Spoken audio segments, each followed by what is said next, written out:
Bonsoir à toutes et à tous et bienvenue à cette édition Le Sommaire. Dans le cadre du 35e anniversaire de la Conférence nationale des forces vives de la nation, tenue en février 1990, le parti Union progressiste Le Renouveau organise une série de manifestations démarrées depuis le 14 février. Le président du dit parti a exposé les objectifs de l'initiative. La commercialisation des logements sociaux et économiques de Wedo a été lancée ce jeudi matin. Le point dans cette édition. Le chef d'état-major s'est rendu au chevet des militaires blessés lors des récentes attaques dans le nord. À l'occasion, Fructure Gbagidi a tenu une séance stratégique de travail. Nous y reviendrons dans cette édition.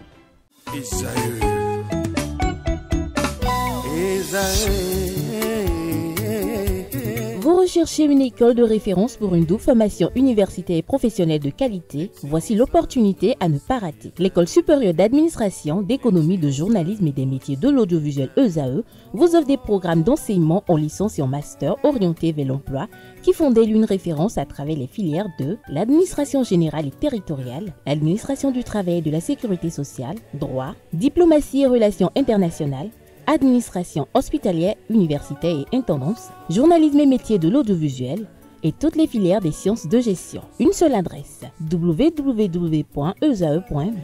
Rendez-vous dès maintenant sur nos campus ESAE Bedromende au numéro 90 93 65 21 ou au numéro 98 98 14 00. Paracourt sur le numéro 52 46 12 12. Aboumé-Calavi au numéro 52 88 44 44. Akpakpa au numéro 52 88 33 33. ESAE, l'excellence a un nom.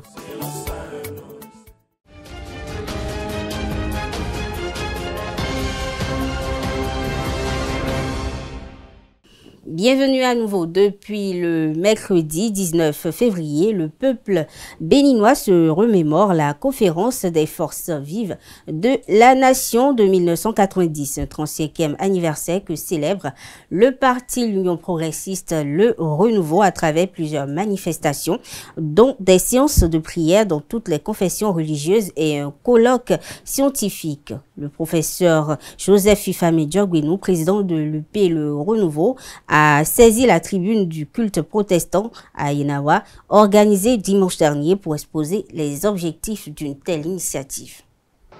Il est opportun de nous souvenir des acteurs de la conférence nationale. Dieu nous a fait grâce que beaucoup parmi eux vivent encore et certains sont dans cette salle que nous saluons avec beaucoup de respect. Beaucoup nous ont également quittés. Notre devoir, c'est de faire mémoire de leur courage politique, faire mémoire du lait, de l'héritage qu'ils ont laissé à la postérité. Mais au fond, quel est cet héritage? Vous l'avez dit, révérend pasteur, c'est l'héritage de la paix. Mais la paix dans l'action, la paix dans la construction, la paix pour faire en sorte que chaque enfant du Bénin puisse se nourrir, puisse s'instruire, puisse se loger, puisse se vêtir, puisse se soigner et puisse être éduqué dans la qualité, dans la durée. Faisant mémoire de l'héritage de la conférence nationale, nous devons mettre l'accent sur l'héritage intemporel de la conférence nationale.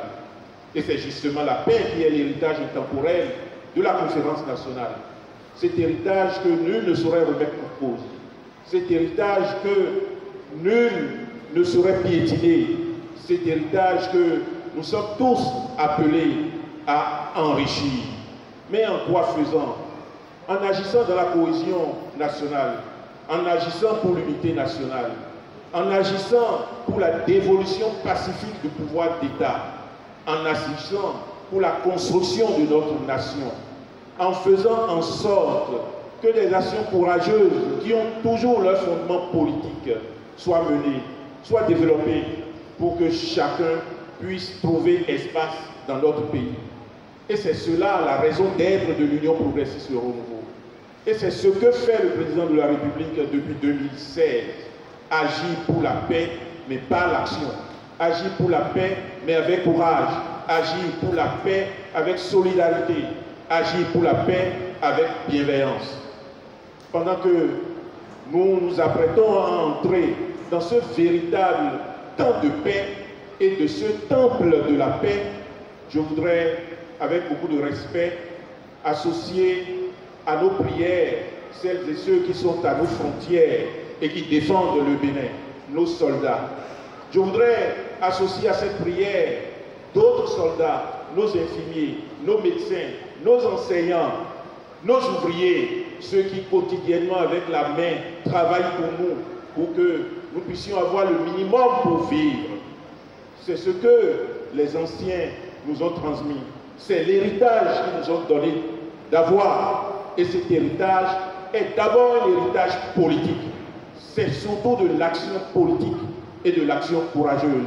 Je vous remercie encore une fois de nous avoir permis de méditer cela avec autant de profondeur, avec autant de sincérité.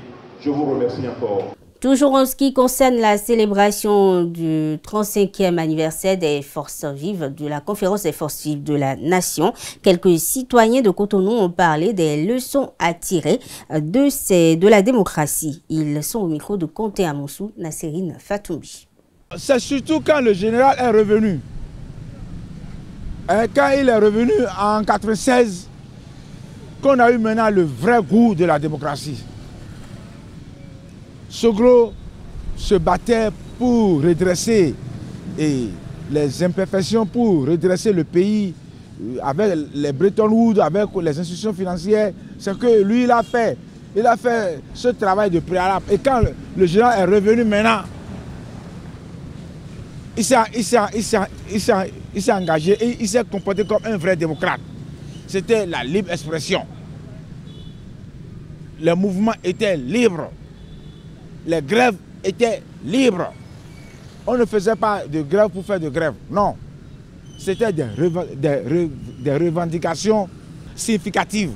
Ce n'était pas pour la forme, pour déranger le chef de l'État. Non, non, non, non. Les clauses de la conférence, Kérékou a tout accepté et on a respecté. Et le président Soglo est encore vivant. Il a été élu comme Premier ministre. La transition a duré 1 an. Kérékou a respecté. Est-ce qu'au Togo, là, et Adema a respecté? Le Niger, ça a respecté? Non.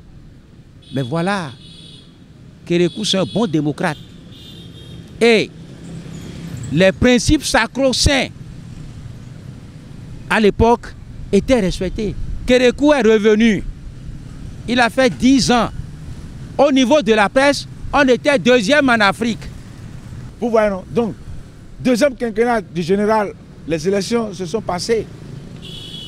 On a eu des élections, même s'il y a eu des difficultés, quand même on a eu des élections qui ont amené le président Yaïboni. Lui aussi, il a été un vrai démocrate. Je n'en disconviens pas. Tous les présidents sont des démocrates, mais d'une manière à une autre, chacun avec sa manière de gouverner. Aujourd'hui,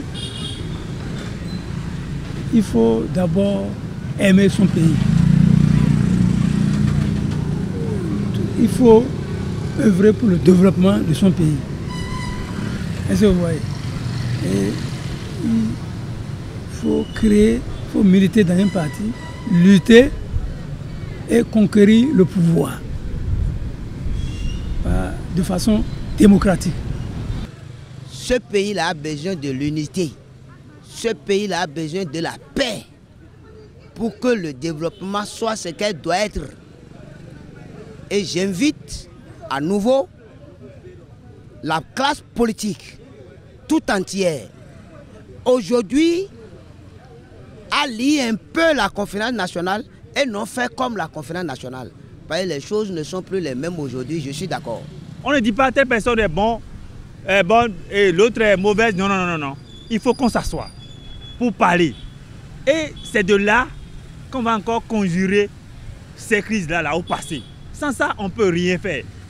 Le chef de l'État, Patrice Talon, accorde une importance particulière à l'audit du fichier électoral. Malgré les contestations des formations politiques proches du pouvoir, la décision est désormais prise. Un audit du fichier électoral sera réalisé avant les élections générales de 2026.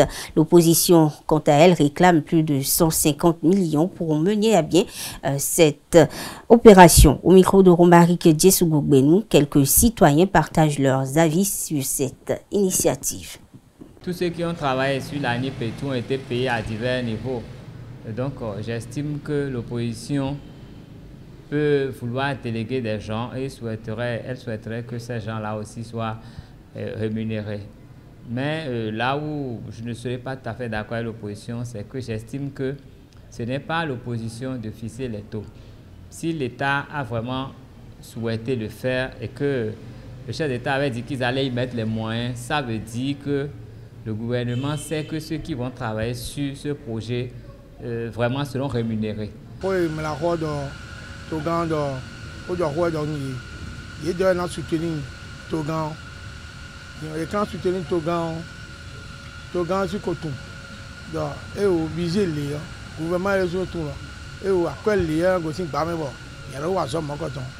Ye de na de ko na lo ila mo ko le dan ma lo aso wa to gan aso wa je mi mo wa la so dagbe wa do de ton ni ko ni dagbe wa de ton e kle lo di me di o edo dagbe blo to oji blo te pa na blo ma do di do donc e na don me bi wa ko e don ye o yan ti do akọ e yan san lo fun ni kon o tun ko na bi de na san ni kon ba jira.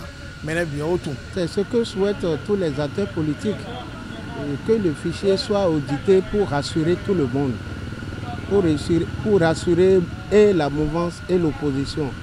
Et moi je vois que si le président de la République a pris cette décision, c'est une décision à accepter et à applaudir. Et je souhaite que ça soit audité pour qu'il y ait la paix. So gango da mina blono o mimba monu parti politique là ni accompagner ton bonu leni ni engbe bon fifa ni tino to. Malgré que les partis politiques ont dit non, il a accepté et il a voulu accompagner les opposants pour la correction de ce fichier parce que les élections passées, le fichier a posé beaucoup de problèmes. Les gens se sont retrouvés 2 fois sur la même liste. Il y a les gens qui sont à Cotonou et ils ont retrouvé leur nom à Parakou, ce qui n'a pas été du tout bon. Si on peut corriger ça véritablement, ça va calmer les soupçons, beaucoup de soupçons dans le pays. Ceux qui veulent faire le travail, c'est les techniciens. Ça fait partie du ressort de ceux qui veulent faire le travail. Et si le montant est trop exorbitant, le gouvernement peut refuser. Mais si l'argent ne suffit pas, ils vont bâcler.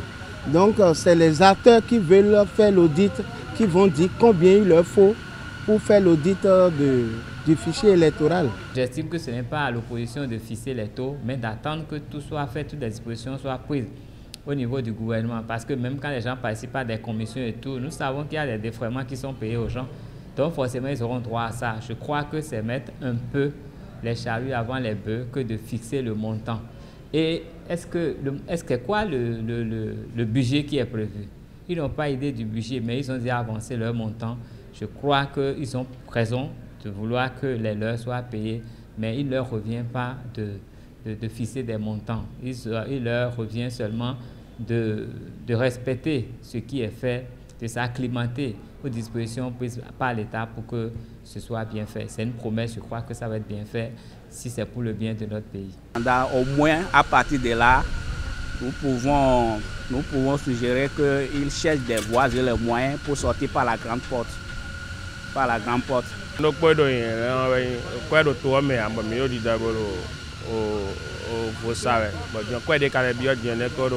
ewe kwa obuwe ne boto ya dodo blo no na mimba bonu yeni jo to gando bonu budget de voter nous normal ni voter bonu no na sublo bonu mais le pona de mon corps d'autre fond to homme.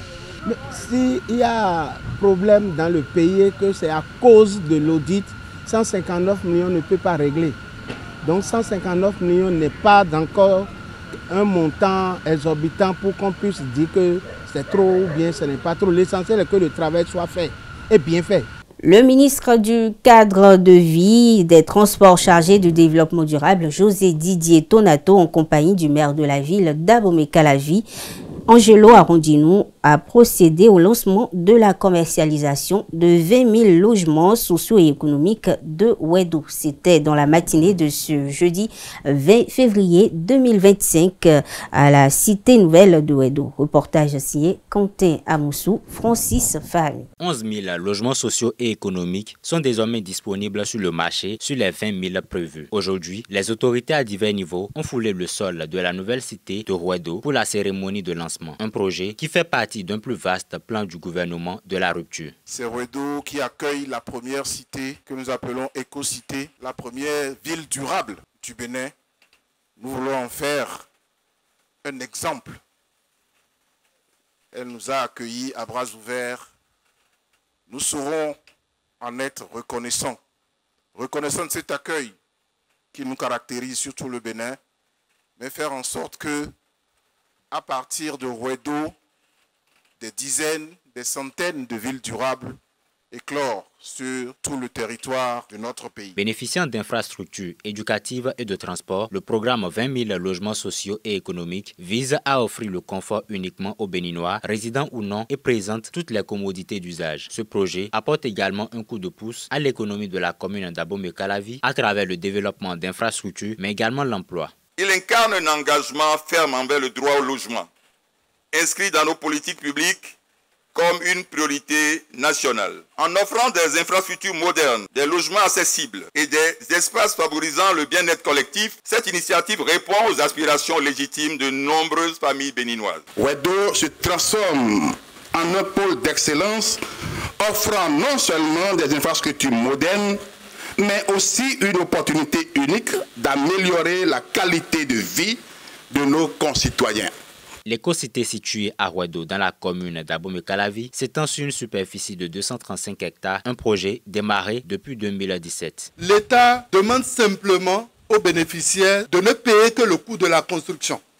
Il ne paie ni le terrain, ni la viabilisation, ni tout ce qui tourne autour. Cela lui permet donc d'amortir ce bien-là sur 25 ans. C'est pour ça que nous disons devenir propriétaire à moins de 100 000 francs par mois. Les logements sociaux et économiques, il convient de le souligner, sont disponibles entre autres à Ouedo, à Porto Novo et Parakou. Ce projet vise à construire des logements sociaux et économiques dans 14 villes du Bénin. En République du Bénin, la commission d'analyse des demandes de parcelles commerciales le long de la route des pêches a prorogé le délai de paiement des cautions pour les promoteurs. L'information a été rendue publique à travers un communiqué et les attributaires provisoires de parcelles commerciales le long de la route des pêches sont donc invités à finaliser les formalités, notamment le paiement de la caution remboursable correspondant au lot qui leur a été attribué, ceci avant le 20 mars prochain à 17h30 GMT. Autre information dans cette édition, le général Fructueux Gbagidi,